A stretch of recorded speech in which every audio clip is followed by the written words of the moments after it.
Okay, what we're looking at right here is a student's grade sheet, and this is the grade sheet that will come home in your child's portfolio every 3 and 6 weeks. Across the top here, we have the language arts skills, everything from reading comprehension to research. And as you can see, we kind of chunk together the reading skills and the writing skills, and here are the individual skills. Vertically across the side here are your child's assignments, each individual assignment that they did within the class. And as you can already tell, some assignments are worth 1 grade. Here the vocabulary quiz one was worth 1 vocabulary grade. And the letter to self here was worth 4 separate grades. Okay, that's one thing you need to understand. Some assignments are worth sometimes 2 grades. So here are poems that were worth word choice and use of language. We graded them for both. To figure out a child's grade, or overall grade, what we do is you look in Text Connect, you're going to see the skills only. If you want to see the individual assignments, you definitely need to look at that portfolio and look at the grade sheet. But in Texas Connect, you'll see simply the skills and how they're doing in each skill. And I'm going to show you how we determine the grade for each skill. So let's take literary analysis.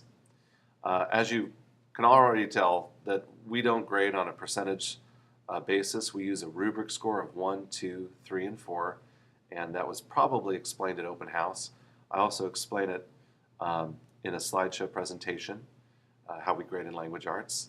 But very quickly, a 1 is below basic, where a student struggles, and it's basically a grade where they need to improve, where they're not passing, and they can do it, but they really need a lot of help. A 2 is where they understand the easy parts, but not the more difficult. That probably translates into a barely passing grade to a 70. And a 3 is where they're doing what they need to do according to the state of Texas, what that child needs to do. And so a 3 is like an A or a 90. And then if you go above and beyond what's expected at that grade level, well, that's advanced, and we give the child a grade of a 4. Okay, so having said that, let's look at literary analysis.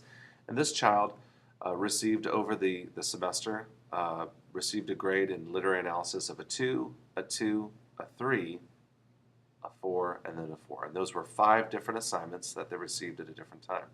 If you notice, the child's grade starts out kind of low, where they're barely passing, they're at basic, and after their 3rd try, they get to a proficient grade of 3, and then finally they're advanced, which is wonderful. This is what we want us to see from a student, where there's a progression of learning and ability and confidence.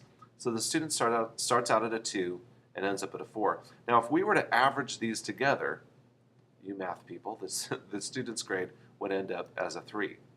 But we don't average them. What we want is to look at their grade within any skill and look at the preponderance of evidence. So the way that we do that is to sort of look at the mode, and mode is the most often occurring score. In this case, the 4 and 2 are tied for the most often occurring. There's 2 2s, there's 2 4s. So what do we pick?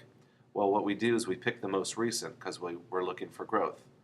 So this student's grade would be a 4. Now, if you're still wondering why it's a 4, we want to let you parents know that we don't want to penalize a child for what they used to not know. So a child was a level 2 in literary analysis early on, but they grew. And so what we want to do is look at the later scores. We want to look at how the child is doing now, and we want to really understand where the child ends up and not just average in from where they started. Hopefully that makes sense. Let's take another. So let's look at vocabulary. This is fairly easy. We've got a 1, 2, 3, and 3. So if we simply take the mode, 3 is the most often occurring grade, so this student's grade is a 3. Here's one that's a little bit different. Student starts out as a 1 in organization and progression. Not too great, okay? So they've got a lot of room for improvement. Then they come out with their book card and got a 3.5, which is like a 95%. And their persuasion article, and we're seeing, boy, they really are a strong writer in their organization and progression. Maybe they just had a bad day here. Maybe they didn't understand the assignment.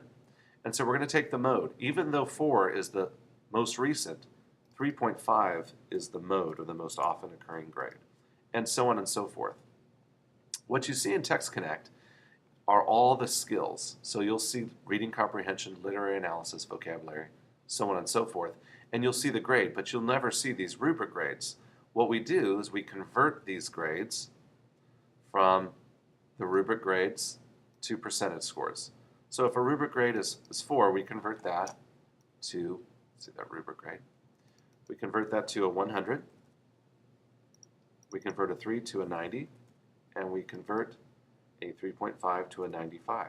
And once we've gone through and determined their rubric grade and converted those grades, then what we do as a final grade is we do average here horizontally across the bottom. We average their grades. We average all their skill grades. So this student may end up, let's figure this out just for fun. This is a 3, which is a 90. This would end up being a 3 because the student has 3 3s and 2 2s, which is a 90. This student has 3 2.5s, so he's going to end up, or she, with a 2.5 in use of language. 3 becomes 100. And 4, there's 1 grade there. Hopefully we'll have more than 1 grade. This is sort of just an example. And then a 3. And over here, a 2.5 moves us to an 80. And then a 4 is 100. And this ends up being a 90. And so what we would do is we would average all of these grades, 100 through 90 here, and figure out what their final grade is. I don't have a calculator in front of me, so I'm not going to do that. But averaging these converted grades will get your child's final grade every 6 weeks. I hope this is helpful. If you have any questions, please don't hesitate to contact your child's teacher.